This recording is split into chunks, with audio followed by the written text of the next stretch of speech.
கர்த்தருடைய பரிசுத்த நாமத்திற்கு மகிமை உண்டாவதாக. இந்த நாள்லயும் இந்த 2026 எல்லாருமே வந்திருக்கீங்க. ரொம்ப தேங்க்ஸ். ஹாப்பி நியூ இயர் எல்லாருக்குமே உங்களுக்கும் உங்க குடும்பத்துக்கும் எல்லாத்துக்கும் இனிய புத்தாண்டு நல்வாழ்த்துக்கள். கர்த்தர் எனக்காக யாவையும் செய்து முடிப்பார் சொல்லியிருக்காரு. அப்படின்னா நமக்காக எல்லாவற்றையும் செய்து முடிக்கிற தேவன். அவரோட நாமத்தை தான், அந்த நாமம் நம்ம கூட இருக்கிறதே ஒரு பெரிய கிஃப்ட் நான் நினைக்கிறேன். அதை பிடித்துக்கொண்டு நம்ம ஓடுவோம். நமக்காக ஒரு ஓட்டத்தை வைத்திருக்காரு. அந்த ஓட்டத்துல நம்ம ஓடும் போது அவர் நம்மளோடு கூட தான் இருக்க போறாரு. நம்ம அவரோடு கூட தான் இருக்க போறோம். கர்த்தர் பெரிய கலைஞர். இந்த நாள்லயும் நம்ம மத்தியிலுக்கு வந்திருக்க பாஸ்டர் சாலமன்களுக்காக நன்றி செலுத்துகிறேன். Pastor, over to you pastor. எல்லாரும் இந்த ஒரு 45 மினிட்ஸ் இல்ல ஒரு 1 hour பாஸ்டர் எடுத்தாலுமே சொல்றேன், ஒரு 1 hour நம்ம எல்லாருமே கொஞ்சம் நம்ம காதுகளை திறந்தவர்களாக வைத்து, ஓகே, நம்ம ஏதோ ஒரு ரீசனுக்காக ஜாயின் பண்ணிருக்கோம்ல, ஓகே, ஆண்டவர் பேச போறாரு அப்படின்னு சொல்லிட்டு ஆண்டவர் பேச போறோம். அப்ப நம்ம எவ்வளவு உற்சாகமா நம்ம கேட்கணும். நம்ம கேட்போமா எல்லாருமே? நீங்க இருக்கிற இடத்துல hallelujah. Pastor, praise lord pastor.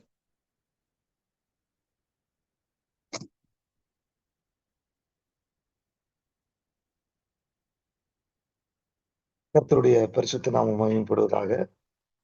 இந்த புதிய வருஷத்துல கூட உங்களோட கூட சேர்ந்து ஆண்டவரை மகிமைப்படுத்துவதில் மிகுந்த மகிழ்ச்சி.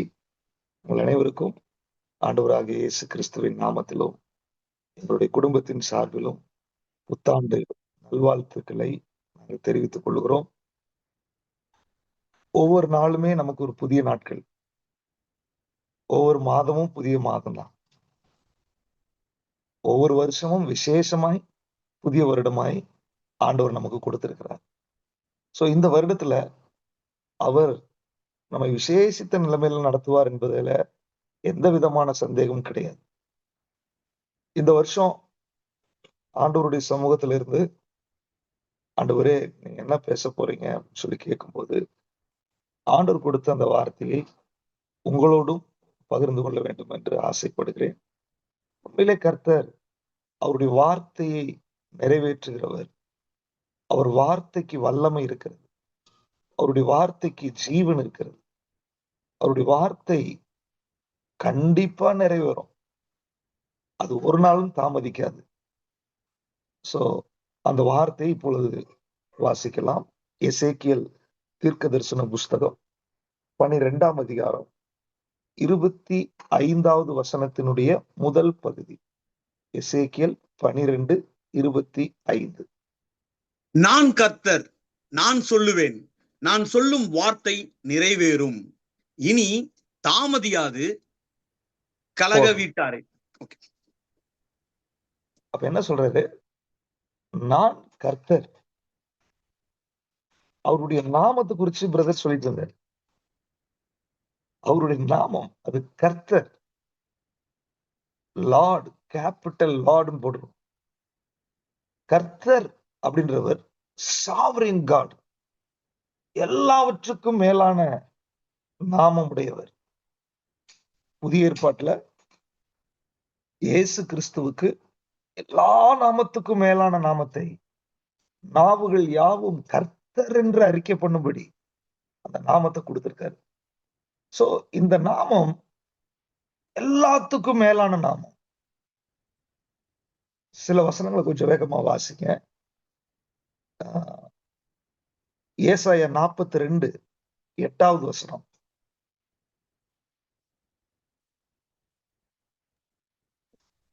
நான் கர்த்தர், இது என் நாமம், என் மகிமையை வேறு ஒருவனுக்கும் என் துதியை விக்கிரங்களுக்கும் கொடேன். இந்த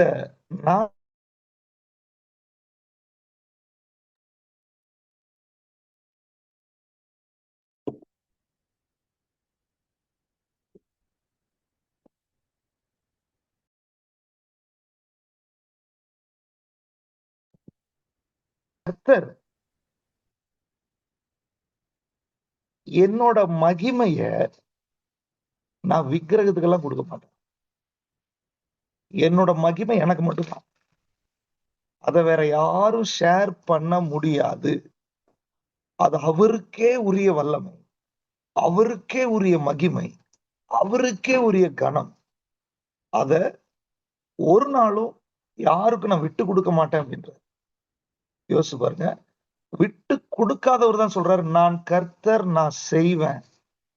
அப்ப நான் செய்வேன் அப்படின்னு சொல்றாருன்னா அந்த மகிமை அவருக்கு தான். செஞ்சே ஆவாரு. செய்வேன்னு சொல்றவர் செய்யாம இருக்க மாட்டாரு. அவர் சொல்றாரு, இனி தாமதிப்பதில்லை. No more delay. நம்முடைய வாழ்க்கையில இந்த கர்த்தர் என்னெல்லாம் சொல்லியிருக்கிறாரோ, இந்த கர்த்தர் என்னெல்லாம் நமக்கு வாக்குத்தத்தம் பண்ணியிருக்கிறாரோ, இவர் என்னெல்லாம் நம்மோடு பேசியிருக்கிறார். அவர் சொல்றாரு, சொன்ன நான் அதை செய்வேன். அது தாமதிப்பதில்லை. ஒருவேளை 2025 வரைக்கும் ஒருவேளை வாக்குத்தத்தங்கள் தாமதமாயிருக்கலாம், காரியங்கள் தாமதித்துக் கொண்டிருந்திருக்கலாம், எது வேணாலும் நடந்திருக்கலாம். ஆனா 2026ல சொல்றாரு, இனி தாமதிப்பது இல்லை. தாமதத்துக்கு இடமே கிடையாது.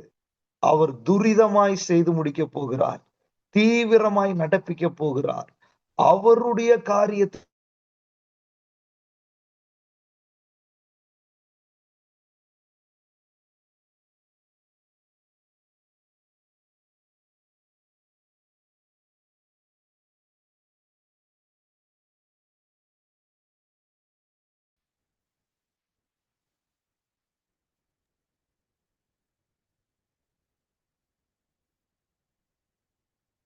பாஸ்டர் ஏசாயா 14:27.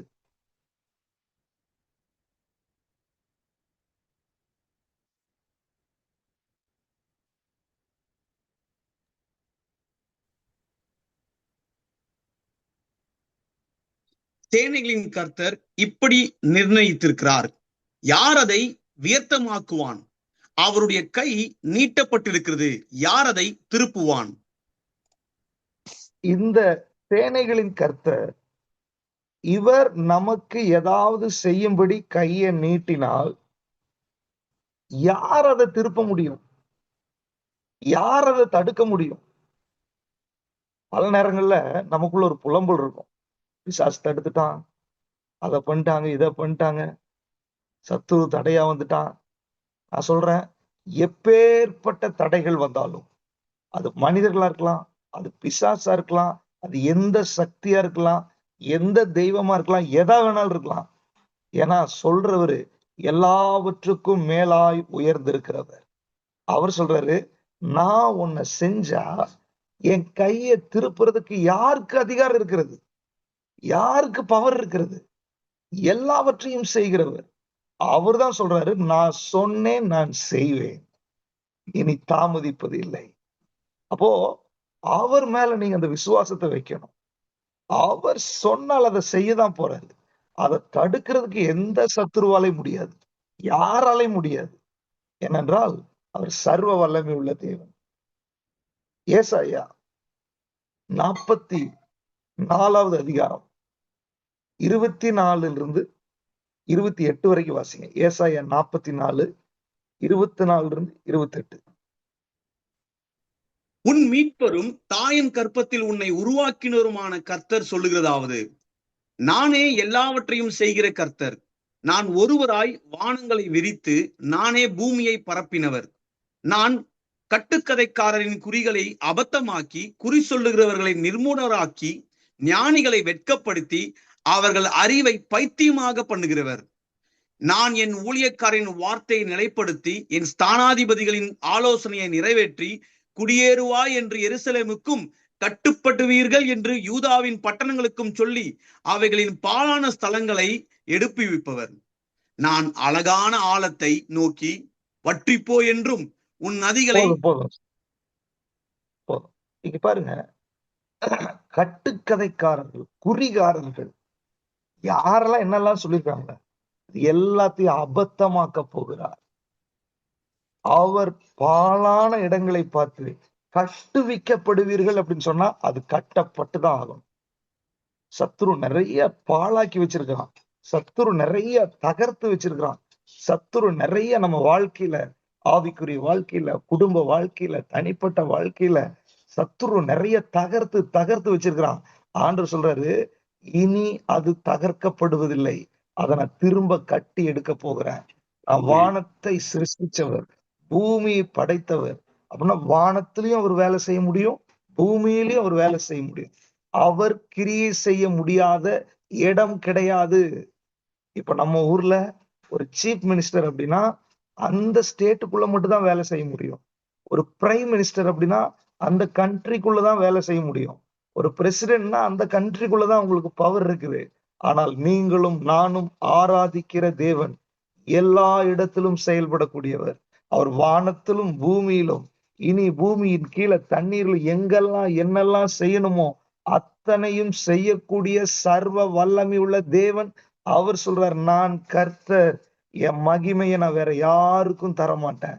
ஒருவேளை அவரை ஆராதிக்கிற, அவரை விசுவாசிக்கிற, அவருடைய பிள்ளைகளாயிருக்கிற நீங்கள், ஆண்டவரே நான் உங்களை நம்புறேன் என்று ஒரு வார்த்தை நீங்க சொல்லி காத்திருப்பீர்கள் என்று சொன்னால், ஆண்டவர் சொல்றாரு, என்ன நீ நம்பினதுனால, என் மேல விசுவாசம் வைத்ததுனால என்னோட மகிமைய வேற யாரும் செஞ்சு அதை எடுக்கிறதுக்கு நான் விட மாட்டேன். நானே அதை செய்வேன், நானே அதை சொன்னேன், நானே அதை நிறைவேற்றுவேன்.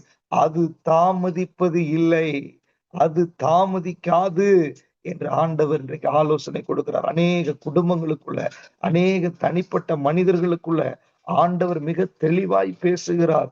இனி காரியங்கள் தாமதிக்காது, துரிதமாய் நடப்பிக்க போகிறார். அவர் செயல்பட போகிறார். அவருடைய வல்லமையை வெளிப்படுத்த போகிறார். அவருடைய மகிமையை வெளிப்படுத்த போகிறார். இந்த ஆண்டவர்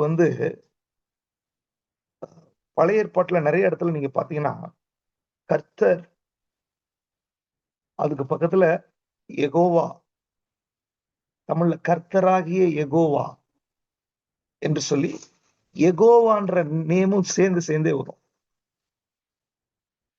யெகோவா அப்படின்னா, கர்த்தர் அப்படின்னா சர்வ வல்லமை பொருந்தியவர், எல்லாத்துக்கும் மேல அதிகாரம் உடையவர். அது ஒரு காமன் நேம்.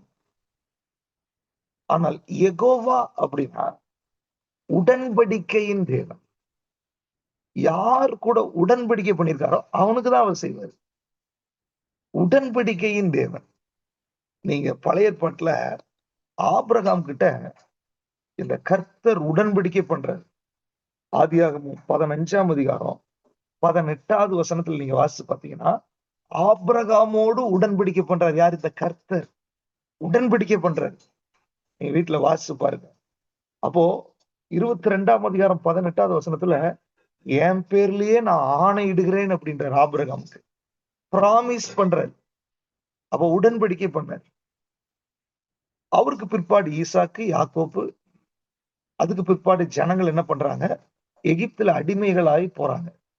கிட்டத்தட்ட 4 தலைமுறைகளாய் அவங்க எகிப்தில் இருக்கிறாங்க, அடிமைகளாய் இருக்கிறாங்க.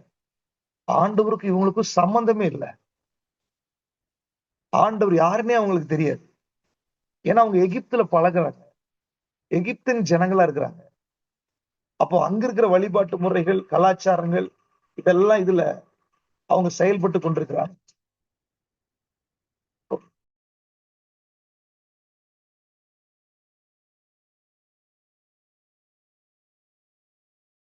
எகிப்துல அவங்க செயல்பட்டு கொண்டிருக்கிறாங்க. இஸ்ரவேல் ஜனங்கள் இவங்க யாரும் ஆண்டவரை கூப்பிடல, எப்படி கூப்பிடுறதுன்னு கூட தெரியாது. ஆண்டவர் என்ன பண்றாரு? இந்த உடன்படிக்கையின் தேவன் யார் கூட உடன்படிக்கை பண்ணிருக்கிறாரோ அதை ஒரு நாள் அவர் மறக்கலாம் மாட்டாரு. என்ன பண்றாரு? பல கிலோமீட்டருக்கு அந்த பக்கம் மோசையோட பேசுகிறார். என்ன பேசுறாரு? என்னோட ஜனத்தை நான் விடுவிக்கணும், அவங்க கூக்குரல் என் காதுல கேட்டுருச்சு, அவங்க படுகிற உபத்திரவத்தை நான் பார்த்தேன், அதனால மோசே நீ போ, அவங்களை விடுதலையாக்கிடுவான்னு மோசையை துரிதப்படுத்துறாரு. மோசையும் போயிட்டாரு. யோசிச்சு பாருங்களேன், ஆபிரகாமோட பண்ண பிராமிஸ், ஈசாக்கு, யாக்கோப்பு, அதுக்கப்புறம் 4 தலைமுறை பிராமிஸ் அவர் மறக்கல. வேதனைக்குள்ள இருக்கும்போது அவர் இறங்கி மோசே அனுப்புறாரு, நீ போய் விடுதலை ஆக்கிட்டு வா, என் ஜனங்களை நீ விடுதலை ஆக்கணும். மோசே போறாரு. போனோன்னு பயங்கர அற்புதங்கள், பயங்கர அடையாளங்கள். ஆனா பார்வோன் விடுதலை ஆக்க மாட்டேங்கிறான். மோசே சோர்ந்து போயிட்டாரு. ஆதியாகமத்தில் நீங்க வாசிச்சு பாத்தீங்கன்னா, 3ஆம் அதிகாரத்துல, சாரி 6ஆம் அதிகாரத்துல எல்லாம் வாசிச்சு பாத்தீங்கன்னா, என்ன ஆண்டவரே, 5ஆம் அதிகாரம் கடைசியில சொல்ற, நீங்க ஜனங்களை விடுதலையாக்கலையப்பா, நீங்க சொன்னீங்கன்னு தானே நான் வந்தேன், ஏன் இவ்வளவு காரியம் நடக்குது என்று மோசே சோர்ந்து போகிறாரு. அப்பதான் 6ஆம் அதிகாரத்துல சொல்றாரு, இல்லப்பா, நான் சர்வ வல்லமையுள்ள தேவன் என்பதை மட்டும் தானே நீங்க பார்த்திருக்கீங்க. இப்போ யெகோவா என்னும் நாமத்துல நான் அறியப்பட போறேன். நான் உடன்படிக்கையின் தேவன், சர்வ வல்லமை உள்ளவர் அப்படிங்கறத நான் காமிச்சேன். எகிப்தின் தெய்வங்களுடைய பவர் ஒண்ணும் இல்லைன்னு காமிச்சேன். அவங்களுடைய நம்பிக்கைகள் எல்லாம் ஒண்ணும் இல்லைன்னு நான் காமிச்சேன். அவங்களுடைய காரியங்கள் எல்லாம் ஒண்ணு இல்லைன்னு சொல்லி நான் முறியடிச்சேன். ஆனா இப்போ உடன்படிக்கை யார்கிட்ட பண்ணிருக்கிறேனோ அவர்களோடு நான் செயல்பட போறேன். நான் உடன்படிக்கை நினைவு கூற போறேன். நான் யெகோவா என்று சொல்லி அந்த நாமத்தை உச்சரிச்சாரு பாருங்க. அடுத்தது விடுதலை நடக்க ஆரம்பிச்சிருச்சு. பலத்த கையினாலும் ஓங்கிய புயத்தினாலும் இஸ்ரவேல் ஜனங்கள் ஒரு தேசமே வெளியே வந்துட்டாங்க. அற்புதமாய் நடந்தாங்க. அவர்கள் வெளியே வரும்போது தடையா இருந்த செங்கடல் பிளந்துருச்சு. பார்வோன் அழிந்தான். நல்லா கவனிச்சுங்க, உடன்படிக்கையின் தேவன் இறங்கி வந்தா எதுவும் உங்களுக்கு தடையா இருக்க முடியாது. நீங்க யோசிச்சு பாருங்க, இன்னைக்கு ஆபிரகாமோட உடன்படிக்கை பண்ணாரு. அது எழுத்தின் மூலமாய் உள்ள உடன்படிக்கை. ஆனால் புதிய ஏற்பாட்டின் உடன்படிக்கை என்பது இரத்தத்தின் மூலமான உடன்படிக்கை. அவருடைய சொந்த ரத்தத்தை நமக்காக சிந்தி இருக்கிறாரு. யாரெல்லாம் அவர் தெய்வமா ஏற்றுக்கொண்டு, இயேசுவே நீர்தான் என்னுடைய தெய்வம், நான் உமக்காக வாழ்றேன் என்று இயேசு என்ற நாமத்தின் மேல் யாரெல்லாம் நம்பிக்கை வைத்திருக்கிறீர்களோ, நீங்க தெளிவா தெரிஞ்சுக்கோங்க, உங்களோட அவர் பர்சனலா உடன்படிக்கை பண்ணியிருக்கிறார். ஒவ்வொருத்தரோட அவர் உடன்படிக்கை பண்ணியிருக்கிறாரு. எபிரேயர்ல வாசிக்கிறோம், நம்ம ஒவ்வொருவருக்காகவும் அவர் மரணத்தை ருசி பார்த்தார். அப்படின்னா இண்டிவிஜுவலா நமக்காக அவர் மரித்திருக்கிறார். இண்டிவிஜுவலா நம்மளோட உடன்படிக்கை பண்ணியிருக்கிறாரு. அப்ப ஆண்டவர் சொல்றாரு, யாரெல்லாம் விசுவாசிக்கிறீர்களோ, யாரெல்லாம் அவரை ஏற்றுக்கொள்கிறீர்களோ, யாரெல்லாம் அவரை நம்பி இருக்கிறீர்களோ அவர்களோடு அவர் உடன்படிக்கை பண்ணியிருக்கிறார். அப்ப பழைய ஏற்பாட்டின் உடன்படிக்கை அது எழுத்திற்குரியது, அது பவர் குறைஞ்சது. அந்த உடன்படிக்கையே 430 வருஷம் தாமதமானாலும் போய் உரிமையோட விடுதலையாக்கி வெளியே கொண்டு வந்தாரு. அப்போ செங்கடலை 2ஆக பிளந்தாரு, பார்வோனை முறியடித்தாரு. அந்த உடன்படிக்கையே அவ்வளவு வலிமைனா, இந்த புதிய உடன்படிக்கை உங்களோடு பண்ணிருக்கிற உடன்படிக்கை அது கொஞ்சம் கூட குறைஞ்சது கிடையாது. அது அதை விட பவர்ஃபுல்லானது. அது மகிமையின் மேல் மகிமையா இருக்கிறது. இன்னைக்கு ஆண்டவர் சொல்றாரு, உங்களோடு உடன்படிக்கை பண்ணிருக்கிறதுனால நான் கர்த்தர், நான் சொன்னதை செய்ய போறேன், அது தாமதிப்பது இல்லை. ஆண்டவர் அதை தீவிரமாய் நடப்பிக்க போகிறார். அவர் உடன்படிக்கையின் தேவன். அவர் உடன்படிக்கை பண்ணினவர்களை மறக்க மாட்டார், அவர் கைவிட மாட்டார். இந்த புதிய வருஷத்துல உங்களுக்கு ஒரு புதிய நம்பிக்கை ஆண்டவர் கொடுக்கிறாரு. நீங்க சோர்ந்து போகாதீங்க. எத்தனை நாளானாலும், எவ்வளவு காரியமானாலும், இஸ்ரவேல் ஜனங்களுக்கு ஆண்டவர் எப்படி கூப்பிடுறதுனே தெரியல. ஆனால் உடன்படிக்கையின் தேவன் அதை மறக்கல. அவர் மறக்க மாட்டார். அவர் மாறாதவர். அவர் நேற்றும் இன்றும் என்றும் மாறாத தேவன்.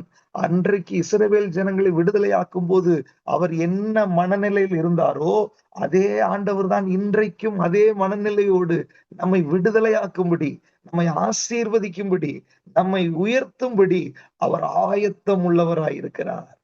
எனக்கு அருமையானவர்களே, இன்னைக்கு காலையில் ஆண்டவர் சொல்றார், நான் கர்த்தர், என்னோட நாமத்துக்கு ஒரு வல்லம் இருக்கிறது, என்னுடைய நாமத்துக்கு ஒரு அதிகாரம் இருக்குது, என் நாமத்தினுடைய மகிமைய நான் யாருக்கும் விட்டு கொடுக்க மாட்டேன்.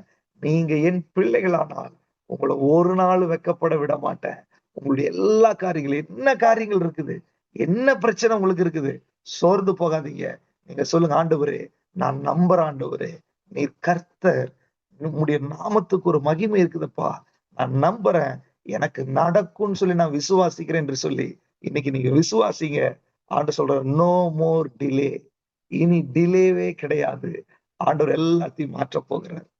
இதை மாத்தும் போது என்ன பண்ண போறாரு பாருங்க. எசேக்கியேல் 12:23 வசனத்தை வாசிங்க. எசேக்கியேல் 12:23.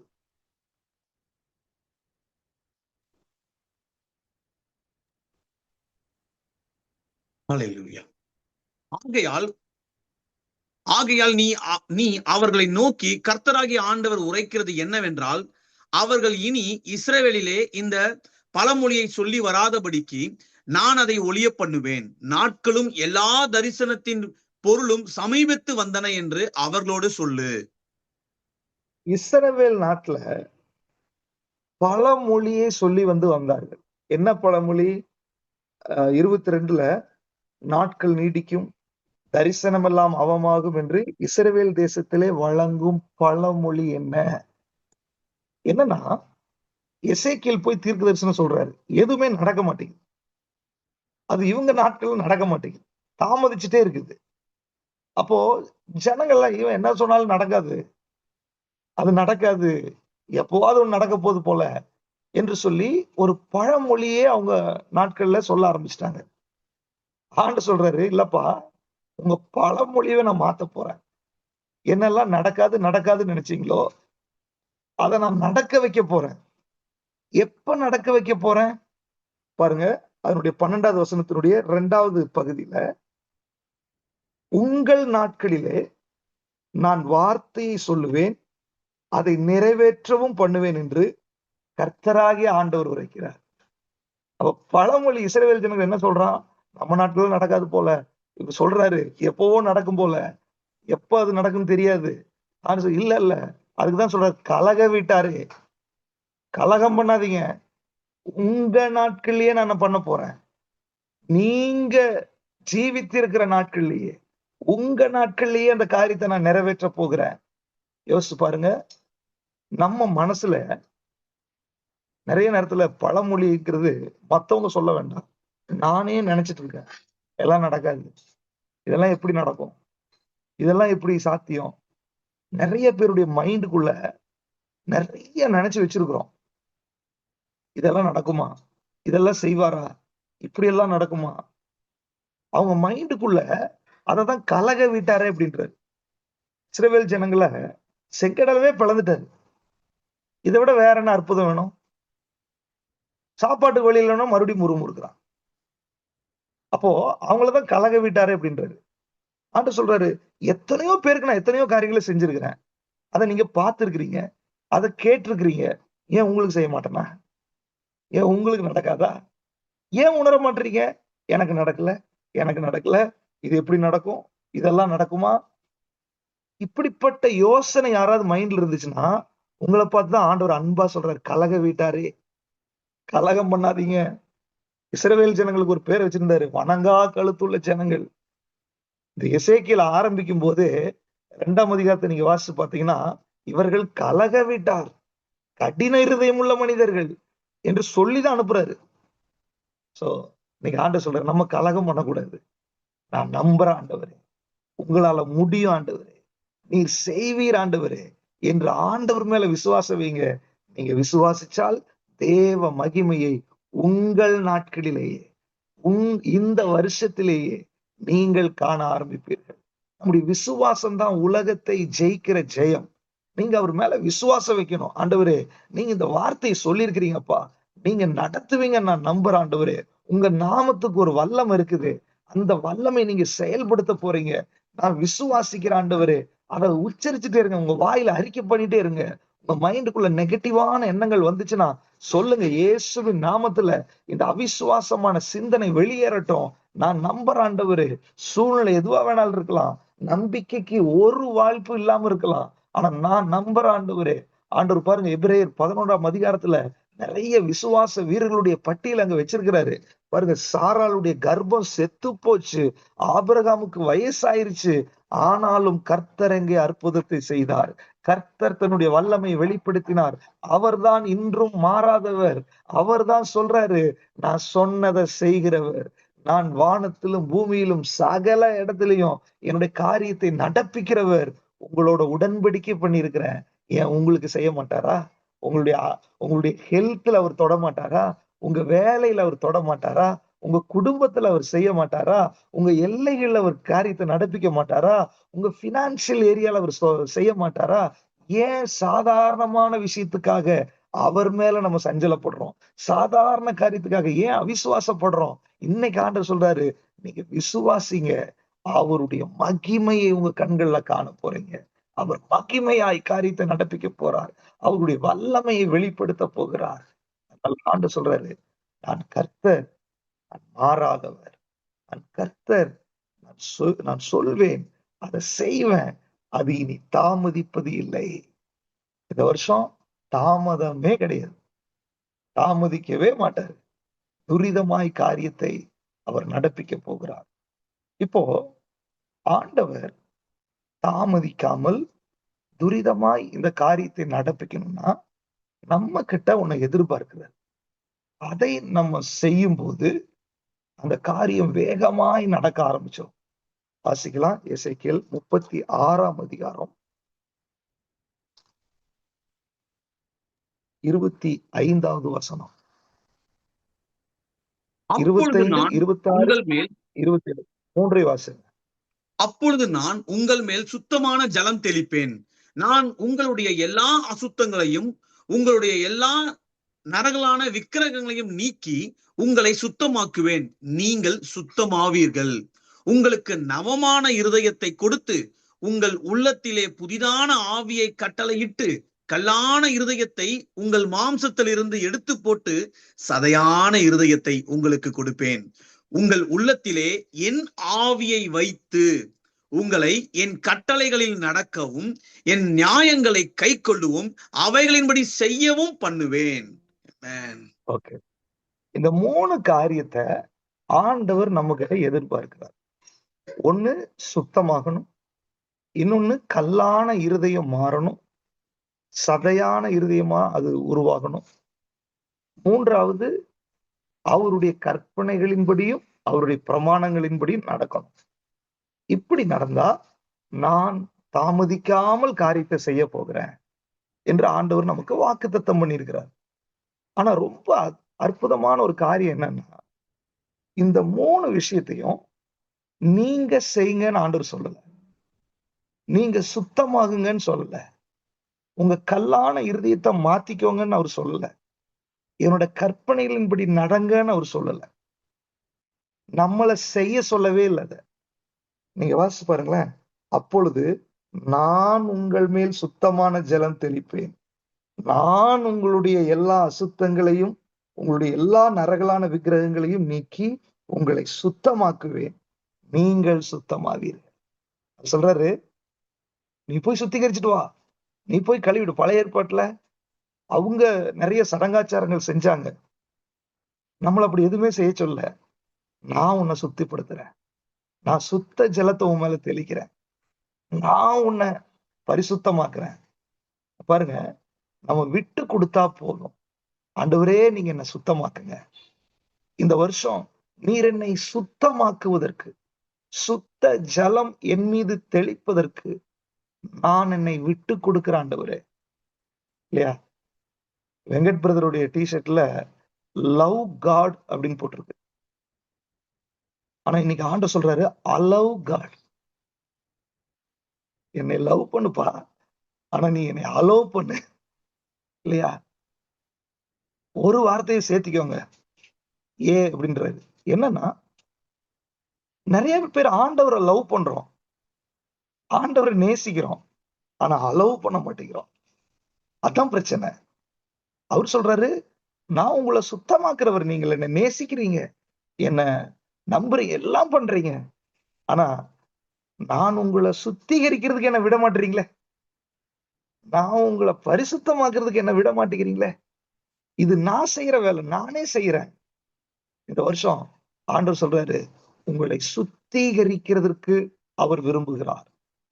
2வது என்ன சொல்றாருன்னா, உங்களுக்கு நவமான இருதயத்தை கொடுத்து உங்கள் உள்ளத்திலே புதிதான ஆவியை கட்டளையிட்டு கல்லான இருதயத்தை உங்கள் மாம்சத்திலிருந்து எடுத்து போட்டு சதையான இருதயத்தை உங்களுக்கு நான் கொடுப்பேன். நான் இங்கிலீஷ்ல ஒரு டிரான்ஸ்லேஷன்ல வாசிச்சேன், ரெஸ்பான்சிவ் ஹார்ட்டை கொடுப்பேன் அப்படின்றது. சதையான இருதயம் அப்படின்னா ரெஸ்பான்சிவ் ஹார்ட். ஆமா, அப்போ இந்த ஹார்ட் அவருக்கு ரெஸ்பாண்ட் பண்ணணும்னு நினைக்கிறாரு. கல்லா இருக்கிறதுனால நிறைய காரியம், ஐயோ இது நடக்கல, இந்த பிரச்சனை அந்த பிரச்சனை அப்படின்னு சொல்லி பிசாசு இருதயத்தை கடினமாக்கிறான். பல நேரங்கள்ல சதையான இருதயமா இல்ல, ரெஸ்பான்சிவா இல்ல. ஆண்டு சொல்றாரு, அந்த கடின இருதயத்தை எல்லாம் நான் எடுத்து உங்க இருதயத்தை ரெஸ்பான்சிவ் ஹார்ட்டா நான் மாத்த போறேன். அதுக்கு என்ன நீ அலோவ் பண்ணு அப்படின்றாரு. எனக்கு நீ பர்மிஷன் கொடு, நான் கிரியை செய்யறேன் அப்படின்றாரு. மூணாவது, உங்கள் உள்ளத்துல என் ஆவியை வைத்து. இப்ப யோசிச்சு பாருங்களேன். இப்ப நான் இருக்கிறேன், என்னோட ஆவி என்னை விட்டு போயிருச்சுன்னா நான் இல்லை. அப்ப நானும் என்னோட ஆவியும் ஒண்ணுதான். இப்ப ஆண்டவர் சொல்றாரு, ஏன் ஆவியை உள்ள வைக்கிறேன் அப்படின்னா அதனுடைய அர்த்தம் என்ன? சர்வ வல்லமை உள்ள தேவன், பரிசுத்தமானவர், கீழ்ப்படிதல் உள்ளவர், பயபக்தி உள்ளவர், எல்லாவற்றையும் செய்ய அதிகாரம் உடையவர். அவருடைய ஆவிய எனக்குள்ள வைக்கிறாராம். அவரே எனக்குள்ள வராராம். நான் கர்த்தர், நான் சொல்றேன், நான் செய்வேன்னு சொல்றாருல, அவரே எனக்குள்ள வராராம். எனக்குள்ள முழுமையா வர்றாரு. வந்து உங்களை என் கட்டளைகளில் நடக்கவும் என் நியாயங்களை கை கொள்ளவும் அவைகளின்படி செய்யவும் பண்ணுவேன். யோசிச்சு பாருங்க. குழந்தைகளுக்கு கையை பிடிச்சு நம்ம எழுதுறோம் தெரியுங்களா? அவங்க ஒண்ணுமே பண்ண வேண்டாம், கையை கொடுத்துட்டு உட்கார்ந்தா போதும். சாப்பாடை ஊட்டி விடுறது தெரியுங்களா? அவங்கள குளிக்க வைக்கிறேன் தெரியுமா? அந்த மாதிரிதான் ஆண்டவர் சொல்றாரு. நான் உங்களை சுத்தப்படுத்துறேன், நான் உங்களுக்கு நல்ல இருதயத்தை கொடுக்குறேன், நான் உங்களை என்னோட கற்பனைகளின்படி நடக்கிறதுக்கு நானே உங்களை செய்யறேன். இங்க நம்ம வேலை எதுவுமே கிடையாது. ஆனா ஒரே ஒரு காரியம், நான் அவருக்கு விட்டு கொடுக்கணும், நான் அவரை அலோவ் பண்ணணும், நான் அவரை பர்மிட் பண்ணணும். பல நேரங்களில நாம் நம்முடைய ஆண்டவரை நமக்குள்ளாக கிரியை செய்யறதுக்கு நம்ம விட்டு கொடுக்கறது இல்ல. அவர் சொல்றாரு, நோ மோர் டிலே, தாமதிக்காது இனிமேல். ஆனால் தாமதிக்க முடியும் எப்போ?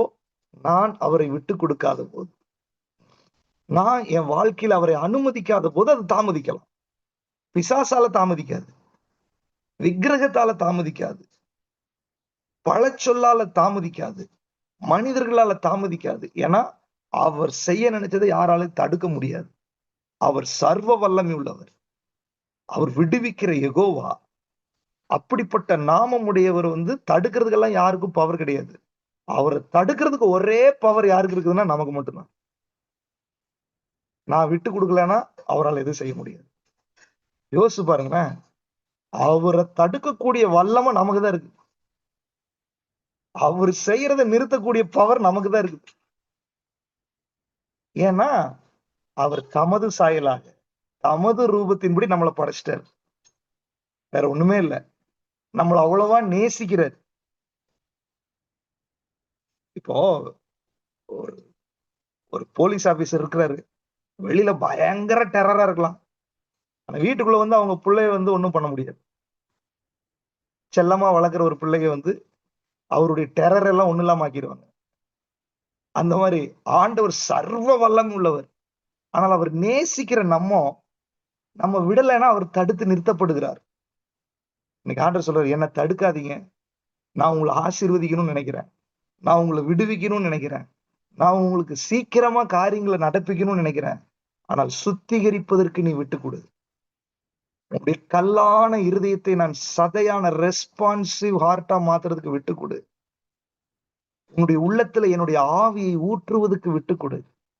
என் கற்பனைகளின்படி உன்னை நடக்க வைக்கிறதுக்கு நீ விட்டு கொடு. ஆண்டவர்கிட்ட யாரெல்லாம் நான் விட்டு கொடுக்குறேன் ஆண்டவரே, நான் பிடிவாதமா நிக்க மாட்டேன். என்னுடைய ஞானம், என்னுடைய அனுபவம், என்னுடைய வேத அறிவு, என்னுடைய திறமை எல்லாத்தையும் நான் தூக்கி வைக்கிறேன் ஆண்டவரே. ஒரு குழந்தை மாதிரி உங்ககிட்ட வர்றேன்ப்பா. ஆண்டவர் என்ன சொல்ற, சிறு பிள்ளை மாதிரி என்கிட்ட வான்னு ஏன் சொல்றாரு அப்படின்னா, நிறைய பேத்துக்கு நிறைய அண்டர்ஸ்டாண்டிங், நிறைய கான்செப்ட், அவங்களுடைய அனுபவங்கள், அவங்க படிப்பு, அவங்களுடைய வேத அறிவு இதெல்லாமே ஆண்டவருக்கு தடையா இருக்கிறது. இன்னைக்கு ஏன் இத்தனை டினாமினேஷன்ஸ் கிறிஸ்தவத்துல? ஏன்னா ஒவ்வொருத்தருக்கும் ஒரு அண்டர்ஸ்டாண்டிங்ல ஆண்டவரை அவ்வளவுதான் அப்படின்னு சொல்லி நிறுத்துறாங்க, புல் ஸ்டாப் வச்சு. அவரால் முழுவதும் செயல்பட முடியல. நீங்க ஆண்டவர் சொல்றாரு, நீங்க ஆண்டவர்கிட்ட போகும்போது உங்க வேத அறிவை கூட நீங்க எடுத்து தனியா வச்சுட்டு தான் போகணும்.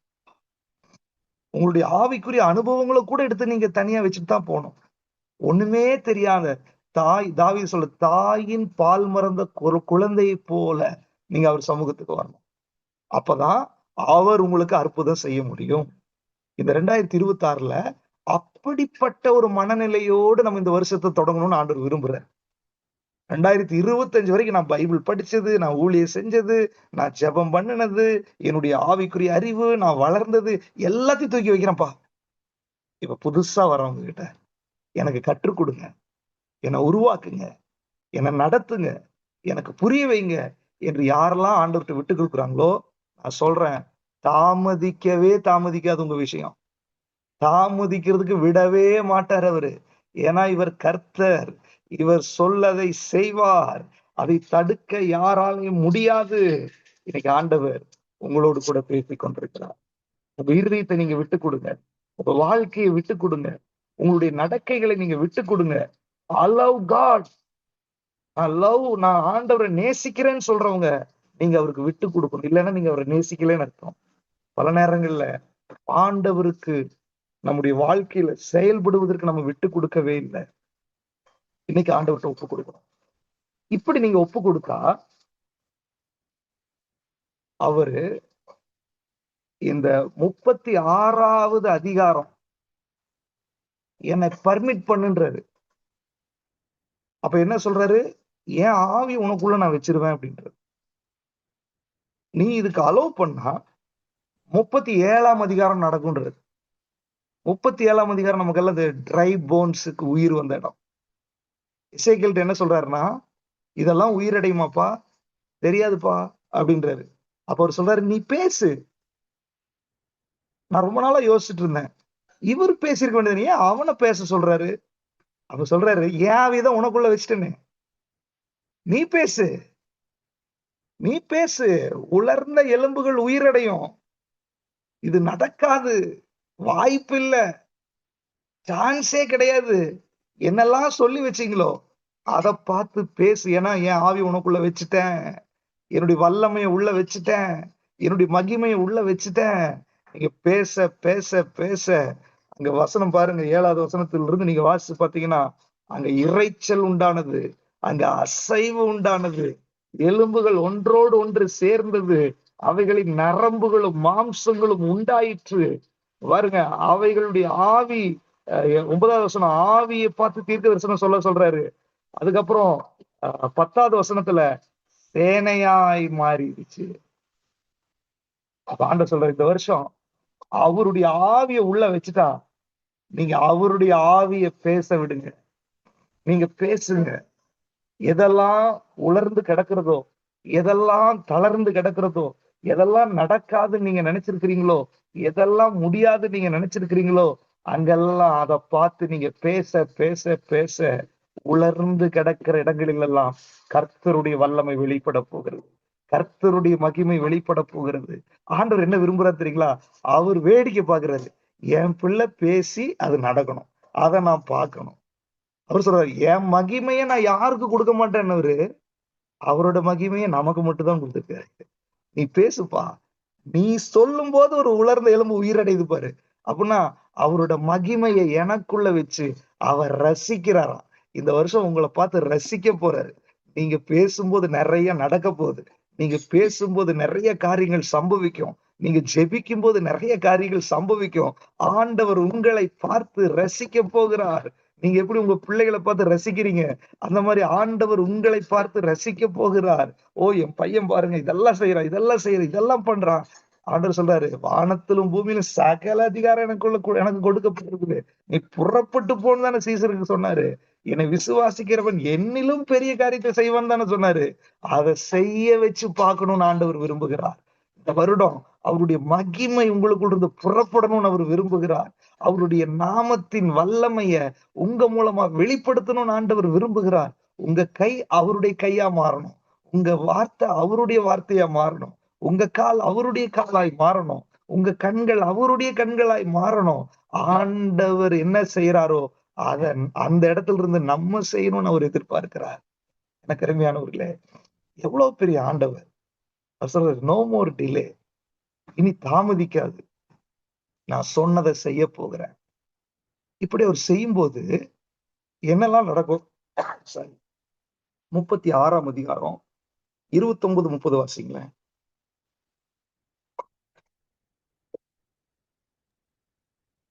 உங்கள் 36ஆம் அதிகாரம். அசுத்தங்களை எல்லாம் நீக்கி உங்களை ரட்சித்து உங்கள் மேல் பஞ்சத்தை கட்டளையிடாமல் கோதுமையை வரவழைத்து அதை பெருக பண்ணி நீங்கள் இனிமேல் ஜாதிகளுக்குள்ளே பஞ்சத்தில் உண்டாகும் நிந்தையை அடையாதபடிக்கு விருட்சத்தின் கனிகளையும் வயலின் பலன்களையும் பெருக பண்ணுவேன். இப்போ இந்த 2 வசனத்தில் பாத்தீங்கன்னா பெருக பண்ண போகிறார். நீங்க குறுகி போக மாட்டீங்க. எப்பெல்லாம் ஆண்டவருக்கு விட்டு கொடுக்கிறோமோ, அவருடைய வார்த்தையை நம்ம வாயில எப்பெல்லாம் உச்சரிக்கிறோமோ, அவருடைய அதிகாரத்தை எப்பெல்லாம் பயன்படுத்துறோமோ, ஆண்டவர் சொல்றாரு, கோதுமையை நீங்க போய் எடுத்துட்டு வர வேண்டாம், கோதுமையை நான் வரவழைப்பேன். இனி பஞ்சம் கிடையாது, பெருக வயலின் பலன்களை பெருக பண்ணுவேன். கனிகளின் அதாவது விருட்சத்தின் கனிகளையும் வயலின் பலன்களையும் பெருக பண்ணுவேன். இந்த வருஷம் ஆண்டவர் உங்க வருமானத்துல ஒரு ஆசீர்வாதத்தை கொடுக்க போகிறாரு. கோதுமையை அவர் வரவழைக்க போகிறாரு. கோதுமை அன்னைக்கெல்லாம் கோதுமை இல்லைங்களா, பொருள் தான். இன்னைக்கு டாலரு, ருபீஸ் அப்படின்னு சொல்றாரு. கோதுமையை நான் வரவழைப்பேன், நீங்க தேடி போக வேண்டாம், அது உங்களை தேடி வரும். பஞ்சம் இருக்காது, பஞ்சத்தை நான் எடுத்துருவேன், பெருக பண்ண போகிறேன், பலன்கள் உண்டாகும். இந்த வருஷம் நீங்க குறுகியே போக மாட்டீங்க, பெருக பெருக பெருக வைக்க போறாரு. ஏன்னா அவருடைய ஆவி உங்களுக்குள் இருக்கே, ரெஸ்பான்சிவ் ஹார்ட்டா மாறிடுச்சே, சுத்திகரிக்கப்பட்டுட்டுமே. அப்படின்னா உலர்ந்த எலும்பு உயிர் அடைஞ்சுதானே ஆகணும், பெருகித்தானே ஆகணும். ஆனா சொல்ல, இந்த ஃபார்முலால நீங்க நின்னுட்டீங்கன்னா 100% கோதுமை உங்களை தேடி வரும், பணம் உங்களை தேடி வரும், பெருக்கத்தின் வாசல் திறக்க ஆரம்பிச்சிடும். அப்படின்னு பெருகிட்டே இருக்கும். நீங்க வாரி கொடுக்கறவங்களதான் இருப்பீங்க. இந்த வருஷம் கர்த்தர் அதை செய்ய போகிறார். அடுத்தது 33வது வசனம். கர்த்தராகிய ஆண்டவர் சொல்லுகிறது என்னவென்றால், நான் உங்கள் அக்கிரமங்களை எல்லாம் நீக்கி உங்களை சுத்தமாக்கும் காலத்திலே பட்டணங்களில் குடியேற்றுவிப்பேன், அவாந்தரமான ஸ்தலங்களும் கட்டப்படும். இனி குடியேற்றுவிக்க போகிறார், பட்டணங்களுக்கு கொண்டு வர்ற. அப்படின்னா அர்த்தம் என்ன? இப்போ ஒரு கிராமத்துல இருந்து ஒரு பட்டணத்துக்கு கொண்டு வர்றாரு அப்படின்னா, நம்முடைய ஸ்டேட்டஸ மாத்த போகிறாரு, நம்ம சூழ்நிலையை மாத்த போகிறாரு, நம்முடைய என்விரான்மெண்ட்டை மாற்ற போகிறாரு, நம்முடைய எல்லைகளை விஸ்தாரமாக்க போகிறாரு. இனி தனிமை கிடையாது, இனி வெறுமை கிடையாது. இனி ஆண்டவர் நம்மை அப்கிரேட் பண்ண போறாரு, நம்மளை உயர்த்த போகிறாரு. உண்மையிலேயே யாரெல்லாம் இந்த வார்த்தைகளுக்கு கீழ்ப்படுகிறீங்களோ, அவரை அலோவ் பண்றீங்களோ, ஆண்டவர் சொல்றாரு, உன்னோட ஸ்டேட்டஸவே நான் மாத்த போகிறேன், உன்னுடைய என்விரான்மெண்ட்டை நான் மாத்த போகிறேன், உன் எல்லைய மாத்த போகிறேன், குடி ஏற்ற போகிறேன். அப்படின்னா இப்ப இருக்கிற இடத்தை விட்டு வேற கம்ஃபர்டபுளான இடத்துக்கு உங்களை கூட்டு போய் வச்சிருவாரு. உங்களை குடி ஏற்றுவிப்பாரு, குடி இறக்க மாட்டாரு, குடி ஏற்றுவிக்க போகிறாரு. அது சாதாரண இடத்துல, பட்டணங்களில் குடியிருக்கிறதுக்கு உதவி செய்வாரு. கிராமத்தின் அனுபவம் மாதிரி பட்டணத்தின் அனுபவமா மாறப்போகிறது. கர்த்தர் இதை செய்வார், தாமதிக்க மாட்டார். இல்லையா? நம்ம நினைச்சிருப்போம், இப்படி ஒருவேளை பட்டணத்துல போய் எப்படி ஒரு வீடு வாங்குறது, அவ்வளோ பணம் என்ன பண்றது, இவ்வளோ என்ன பண்றது? இல்ல இல்ல இல்ல, அவருக்கு நீங்க விட்டு கொடுத்தீங்கன்னா, அவர் எந்த இடத்துலயும் எதையும் செய்யறதுக்கு அவரால் முடியும், எதை வேணாலும் செய்யறதுக்கு அவரால் முடியும். எங்க சர்ச்சுக்கு கூட ரொம்ப வருஷமா அவுட்டர்ல இடம் பார்த்துட்டு இருந்தோம். ஐயோ இங்க ரொம்ப காஸ்ட்லி, சிட்டிக்குள்ள சர்ச்சுக்கு இடம் வாங்க முடியாது போல, அவுட்டர் தான் எங்க மைண்டே இருந்துச்சு. ஆண்டவர் போன வருஷம் ஒரே நாள்ல அவுட்டர் யோசிக்காத, நீ இருக்கிற இடத்துலயே கொடுப்பேன்னு சொல்லி ஆண்டவர் இடத்தை ஏற்படுத்தினார். ஆச்சரியமா இருந்துச்சு. அப்படின்னா ஆண்டவருக்கு சூழ்நிலை இங்க உங்களுடைய மைண்ட் செட் எல்லாம் அவருடைய மைண்ட் செட் கிடையாது. நீங்க விசுவாசிச்சா போதும், அவருக்கு விட்டு கொடுத்தா போதும், எங்கேயும் உங்களை குடியேற்றி வைக்கிறதுக்கு அவரால முடியும், எங்கேயும் உங்களை குடி இருக்க வைக்கிறதுக்கு அவரால முடியும். ஆண்டவர் சொல்றாரு, இனி குடி இருக்கிறத குறிச்சு யாரும் கவலைப்படாதீங்க, வீட்டை குறிச்சு யாரும் கவலைப்படாதீங்க. ஆண்டவர் உங்களை அப்கிரேட் பண்ண போறாரு, உங்களை குடியேற்றி வைக்க போகிறாரு, அதிசயங்களை காண வைக்க போகிறாரு. 36வது வசனத்தை வாசி. அல்லேலூயா. கர்த்தராகிய நான் நிர்மூலமானவைகளை கட்டுகிறேன் என்றும் பாழானதை பயிர் நிலமாக்குகிறேன் என்றும் அப்பொழுது உங்களை சுற்றிலும் உள்ள மீதியான ஜாதிகள் அறிந்து கொள்வார்கள், கர்த்தராகிய நான் இதை சொன்னேன், இதை செய்வேன். அவர் மறுபடியும் அந்த நாமத்தை தான் உச்சரிக்கிறார். என்ன சொல்றாரு? நிர்மூலமானவைகளை நான் கட்ட போகிறேன், பாழானதை பயிர் நிலமாக்க போகிறேன். பாருங்க, ஒருவேளை நம்ம பலவீனத்தினால, சத்துருவின் போராட்டத்தினால நிறைய காரியங்கள் நிர்மூலமாயிருந்திருக்கும். ஆண்டவர் சொல்ல, நிர்மூலமானதை நான் கட்ட போறேன், பாழானது பயிர் நிலமாக மாற்றப்படும். அப்படின்னா டெஸ்ட்ராய் ஆனதெல்லாம் ஆண்டவர் திரும்ப ஒரிஜினல் பொசிஷனுக்கு கொண்டு வர போறார், திரும்ப பழைய நிலைமைக்கு கொண்டு வர போறார்.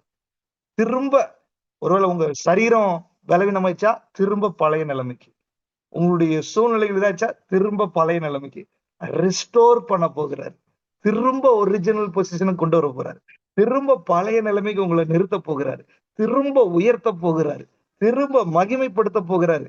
இத மனிதன் சொல்லவில்லை, கர்த்தர் சொல்லுகிறார்.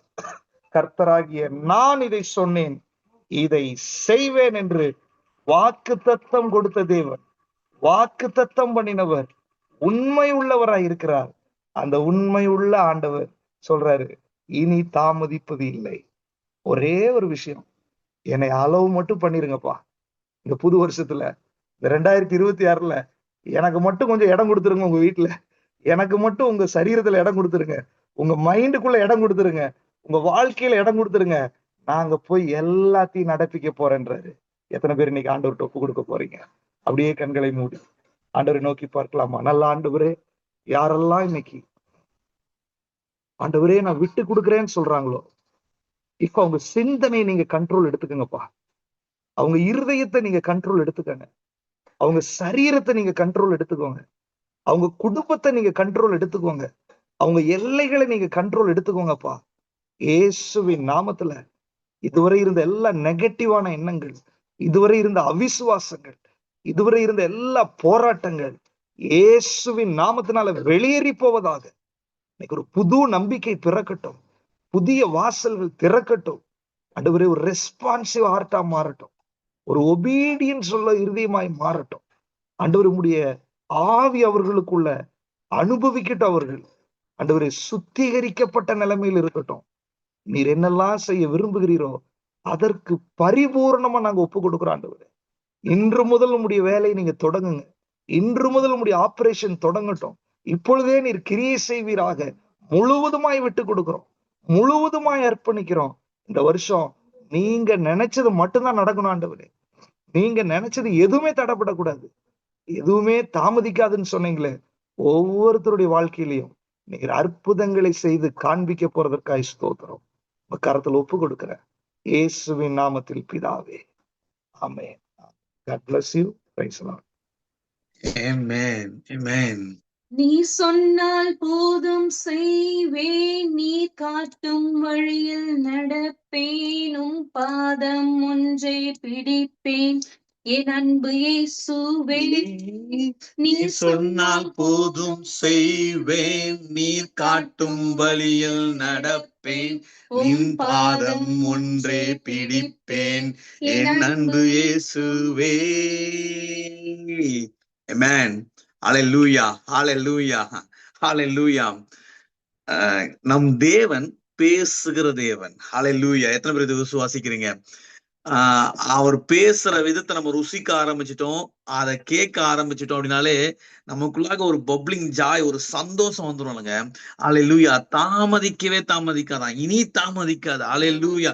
இது வரைக்கும் தாமதிச்சுன்னு நினைச்சதுன்னா இனிமேல் 2026ல கர்த்தர் செய்ய நினைத்த காரியம் ஒருபோதும் தடைபடாது. அதான் நான் சொன்னேன், சங்கீதம் 138:8 சொன்னது போல, கர்த்தர் எனக்காக யாவையும் செய்து முடிப்பார். ஆமென். மேன், ஹalleluya. இங்க எங்களுடைய சபையில பாத்தீங்கன்னா ஒரு 21 days ஃபாஸ்டிங் பிரேயர் போயிட்டு இருக்கு. அதுல என்ன டாபிக் அப்படின்னா ரீசெட் அப்படின்னு சொல்லிட்டு, இப்ப பாஸ்டர் சொல்லும்போது சொன்னார்ல, திரும்ப ரீஸ்டோர் பண்றேன். திரும்ப எதுக்காக திரும்ப அப்படின்னா, பாலாயி இருக்குல்ல, அதை திரும்ப ரீசெட் எப்ப பண்ணுவோம் அப்படின்னு வச்சுக்கோங்களேன். இந்த போன்லாம் பாத்தீங்கன்னு சொல்ல, ஏதாவது கரெக்ட் அடிச்சு, இல்ல ஏதாவது பாத்தீங்கன்னா அது அதோடைய ஒரிஜினல் பொசிஷனுக்கு வரல அப்படின்னு வச்சுக்கோங்களேன், அதை ரீசெட் பண்ணுவோம். நம்ம ஓகே, கடைசி அந்த அந்த ரீசெட் ஆப்ஷன்ல அந்த ரீசெட்டை நம்ம பண்ணும் போது, நம்ம ஆண்டவருக்கு நம்ம அலோவ் பண்ணும் போது, இன்னைக்கு நம்ம கேட்டது போல நம்ம ஆண்டவருக்கு நம்ம அலோவ் பண்ணும் போது, ஆண்டவர் அற்புதமாக காரியத்தை செய்ய போறாங்க. நீங்களும் நானும் நம்மளுடைய வாழ்க்கைன்ற வண்டியை ஓட்டினாதான் கஷ்டம். அவரை ஓட்ட விட்டுட்டு நம்ம பின்னாடி உட்காந்து வச்சுக்கோங்களேன், அவர் நம்மளை அற்புதமாக வழிநடத்தக்கூடியவராக இருக்காருங்க. அல்லேலூயா. முந்தின வேலை வந்து நம்ம வந்து இனி வந்து பார்க்காமங்க, பூர்வமானவரை சிந்திக்காம, இதோ நான் புதிய காரியத்தை செய்கிறேன் அப்படின்றாரு. அப்ப புதிய காரியத்தை நோக்கி நம்ம போகணும் அப்படின்னு வச்சுக்கோங்களேன். முதல்ல பண்ண வேண்டியது இந்த நாள்லங்க நம்மளோட கூட ஆண்டவர் பேசிக்கார்ல, அதை எல்லாருமே ரிசீவ் பண்ணுங்க. அது ரிசீவ் பண்ணணும் தெரியுமா, அது அப்படியே விசுவாசிக்கிறது. ஏசப்பா, உங்க கண்ணுல நீங்க பார்க்கல, உங்க காதுகளை நீங்க வந்து கேட்கல, நீங்க வந்து இல்ல அம்மா இதை இன்னும் தாமதிச்சே இருக்கு அப்படின்னு நீங்க நினைக்கிறீங்க. இல்லைங்க, இல்ல. இந்த வருஷம் நம்ம வாயை திறந்து எப்படி 37ல வந்து பாத்தீங்கன்னா 36ல வந்து உலர்ந்த எலும்புகள் உயிர்ப்பிக்கும்படி வாயை திறக்க சொன்னாரோ, உங்களையும் என்னையும் வாயை திறக்க சொல்லும் போது, எனக்கு இங்க நான் இருக்க இடத்துல வந்து அநேக பேர், ஒரு சில பேர்லாம் வந்து என் கூட பேசுவாங்க. பேசும்போது இல்லங்க இது நடக்காதுங்க, இது ரொம்ப கஷ்டங்க அப்படின்னு சொல்லும் போதே என்னோட இருதயத்துல உடனே நான் இதை உனக்கு பண்றேன் அப்படின்னு ஆண்டவர், நான் இதை உனக்கு பண்றேன் அப்படின்னு எனக்கு வந்து நான் அப்படியே சொன்னேன், ஏசப்பா நீங்க எனக்கு பண்ணுவீங்கப்பா, இது மத்தவங்களுக்கு நடக்காம இருக்கலாம், ஆனா தேவாதி தேவன் கர்த்தாதி கர்த்தர் உலகத்தை சர்வ லோகத்தையும் சிருஷ்டித்த என் தேவன் எனக்குள்ளாக இருக்கிற மிக பெரியவர், அப்பா நீங்க எனக்கு பண்ணுவீங்கப்பா அப்படின்னு சொல்லி வந்து எனக்குள்ளாக ஒரு பெரிய உற்சாகம் வருங்க. ஓகே, எப்போ நமக்கு எதுவுமே வந்து நடக்காது, இல்ல ஆண்டவர் சொல்றாரு, ஓகே உலர்ந்த எலும்புகள் உயிர்ப்பிக்க போதுங்க, செத்த ரத்த நாணங்கள், இந்த ரத்த நாணங்களா இருக்குல்ல, அது வந்து திரும்ப உயிர்ப்பிக்கிறதுக்கு என்னென்னமோ இன்ஸ்ட்ருமெண்ட் எல்லாம் கொண்டு வரலாம், என்னென்னமோ வந்து சயின்டிபிக்கா என்னென்னமோ பண்ணணுமா. அது பண்ணுச்சு அப்படின்னா உடனே வந்து பாத்தீங்கன்னா வந்து அநேக நோய்கள் வந்து குணமாகுதான் அப்படின்னு சொல்லி இப்ப சயின்ஸ் வந்து அநேக கதை சொல்றாங்க. நான் சொல்றேன் பாருங்களேன், இந்த வார்த்தையை நம்ம உள்ள அலோ பண்ணி ஆண்டவர் நம்மளோட வாழ்க்கையில நம்ம அலோ பண்றோம் அப்படின்னா, நம்ம பெர்மிட் பண்றோம் அப்படின்னா, நான் விசுவாசிக்கிறேன் ஆண்டவர் நம்முடைய சத்த ரத்த நாணங்களை உயிர்ப்பிக்கக்கூடியவராக இருக்காரு, உலர்ந்த எலும்புகளை உயிர்ப்பிக்கக்கூடிய வல்லவராக இருக்காருங்க. அல்லேலூயா, அல்லேலூயா. உங்கள் நாட்களில் நான் வார்த்தையை சொல்லுவேன், அதை நிறைவேறும் பண்ணுவேன் என்று கர்த்தராக ஆண்டவர் உரைக்கிறார். மனுஷன் இல்லைங்க, மனுஷன் தான் போய் பேசுவான். நம் தேவாதி தேவன் அப்படி கிடையாது. அவரோட நாமத்திற்கு உள்ள வல்லமன் இருக்குல்ல, அதான் நம்ம ஸ்டார்டிங்ல பாடணும். அந்த நாமத்தினால எல்லாமே கூடும். உங்களுக்கு அநேக காரியங்கள் இருக்கும், அநேக தாட் ப்ராசஸ் போயிட்டு இருக்கும். ஓகே, இங்க இருக்க ஒவ்வொருத்தருக்கும் ஒவ்வொரு தேவைகள் இருந்திருக்கும், ஒவ்வொரு கொஸ்டின் இருந்திருக்கும். நான் விசுவாசிக்கிறேன் இந்த வருடம் அது தாமதிக்காது. அது எவ்வளவு பெரிய காரியமா இருக்கட்டுமே, நம்ம விசுவாசிச்சோம் அப்படின்னா, அங்கதான் ஒரு கண்டிஷன், நம்ம அலோவ் பண்ணோம் அப்படின்னா, நம்ம அவரை வந்து பர்மிட் பண்ணோம் அப்படின்னா, ஓகே ஆண்டவர் அற்புதமாங்க. அவரு தங்கத்தையோ வைரத்தையோ கேட்கலங்க நம்ம கிட்ட, அவர் ஒன்னே ஒண்ணுதான் கேட்கிறாரு, நம்மளோட உள்ளத்தை மட்டும் தான் கேட்கிறாரு. அதை கொடுத்தாலே போதும் அவருக்கு. அவர் ஆட்டோமேட்டிக்கா புதிய ஆவியை வைக்கிறாராம். நான் சொல்ல பாருங்களேன், புதிய ஆவி, அந்த பரிசுத்த ஆவியானவர் நமக்குள்ளாக வந்துட்டார் அப்படின்னா, நம்ம பூமியின் கடைசி பரியாந்தம் மட்டும் நம்ம சாட்சிகளாக இருப்போம்னு சொல்றாரு. we will receive the power when the Holy Spirit actually come upon us அப்படின்னு போடப்பட்டிருக்கு. அப்படின்னா அந்த வல்லமை நம்ம வழிநடத்துங்க. ஜீசஸை தொட்டு ஜீசஸ் கூடயே நடந்து ஜீசஸ் கூடயே எல்லாத்தையும் பார்த்த டிசைபிள்ஸால எதுவுமே பண்ண முடியல. ஜீசஸ் அரெஸ்ட் பண்ணும் போது பயந்து ஓடுறானுங்க. ஆனா the moment they received the spirit, அவங்க எப்போ ஆவியானவரை பெற்றுக்கொண்டாங்களோ அப்ப எழும்பி பிரகாசிக்கும்படியாக இன்னைக்கு அந்த ஆவிய ஆண்டவர் சொல்றாரு நமக்குள்ளாக வைக்கிறாங்க. நவமான அல்லேலூயா, அல்லேலூயா, அல்லேலூயா. நான் விசுவாசிக்கிறேன் கர்த்தர் உங்களோட கூட பேசிக்கொண்டு இந்த காலை வேளையில அப்படின்னு சொல்லிட்டு நம்ம கண்களை மூடி ஜெபிக்க போறோம். அல்லேலூயா, அல்லேலூயா. அப்பா, இந்த நாளுக்காக, இந்த வருஷத்திற்காக, இந்த நேரத்திற்காக நமக்கு உங்களுக்கு நன்றி செலுத்துறோம் கர்த்தராஜா. விசேஷமாக அப்பா கர்த்தராஜா, நாங்கள் விசுவாசிக்கிறோம் கர்த்தராஜா. அப்பா, நான் கர்த்தர், நான் சொல்லுவேன், நான் சொல்லும் வார்த்தை நிறைவேறும் சொல்லிட்டு அப்பா இனி தாமதியாதுன்னு சொல்லி எங்களுக்கு நீங்க பேசிருக்கீங்க ராஜா. நாங்கள் விசுவாசிக்கிறோம் கர்த்தராஜா. அப்பா, அந்த காரியம் இனி தாமதிக்காது ராஜா. அப்பா, நாங்கள் முழுமையாக பெற்றுக்கொள்ளுகிறோம் கர்த்தராஜா. எங்களை நாங்க அலோ பண்றோம் கர்த்தராஜா. அப்பா, நீங்க எங்களை சுத்தமாக்குங்க ராஜா. அப்பா கர்த்தரே, பரிசுத்தம் உள்ளவர்கள் இன்னும் பரிசுத்தமாக கடவுள்னு சொன்னீங்க ராஜா. அப்பா, எங்களை பரிசுத்தம் ஆக்குங்க ராஜா. அப்பா, கேருபீன்களும் இடைவிடாமல் அப்பா உங்களை பரிசுத்தர் பரிசுத்தர் சொல்லி கொண்டிருக்காங்களே, அது போல நாங்களும் உங்களை அப்பா பரிசுத்தர் பரிசுத்தர் பரிசுத்தர் என்று சொல்லுகிறோம் கர்த்தராஜா. அப்பா, விசேஷமாக கர்த்தராஜா இந்த வருஷத்துல அப்பா கர்த்தராஜா, நாங்கள் தாமதிக்கும் நினைத்த காரியத்துக்கு இப்பவே நீங்க சொல்லிட்டீங்க கர்த்தராஜா. அப்பா எப்பா, நாங்கள் கடந்து போகும்போது கர்த்தராஜா, அப்பா இந்த வருஷத்துல நாங்கள் கடந்து போகும்போது கர்த்தராஜா, ஏதாவது காரியம் தாமதம் ஆகும் அப்படின்னு நினைக்கும் போது ராஜா, உடனடியாக ஆவியானவர் அப்பா, நினைப்பூட்டுகிற ஆவியானவர், நினைப்பூட்டு நினைப்பூட்டுகிற ஆவியானவர் எங்களுக்கு நீங்க நினைப்பூட்டி அப்பா இந்த வருஷத்துல சொல்ல போறீங்க. இல்ல, no more delay, no more delay, no more delay. நம்ம இருக்கிற இடத்துல சொல்லுவோமா, no more delay, no more delay. உங்க குடும்பத்துல யார் ரட்சிக்கப்படும் நீங்க சொல்லிட்டு இருக்கீங்க, இவங்கெல்லாம் ரட்சிக்கவே படாதுன்னு நீங்க நினைக்கிறீங்களே, அப்படி நினைக்கிறீங்க அப்படின்னா நீங்க போய் கண்ணாடி முன்னாடி போய் நின்று பாருங்களேன், உங்க முகம் தெரியும் உங்களுக்கு. நீங்களே ரட்சிக்கப்பட முடியும் அப்படின்னா ஆண்டவருக்கு யாரா இருந்தாலும் ஏமாத்துறங்க. ஓ, சவுலு ஆண்டவருக்கு விரோதமாக, சபைக்கு விரோதமாக இருந்தவன். அவனையே இன்னைக்கு வந்து முதற்பன ஒரு அப்போஸ்தலர் கிரேட் அப்போஸ்தலா வந்து ஆண்டவர் தெரிந்து கொண்டார் அப்படின்னா, ஓ ஹல்லேலூயா, அவரால் கூடாத காரியம் ஒன்றுமே இல்லைங்க. ஹல்லேலூயா. இந்த வருஷம் தாமதிக்காதுங்க.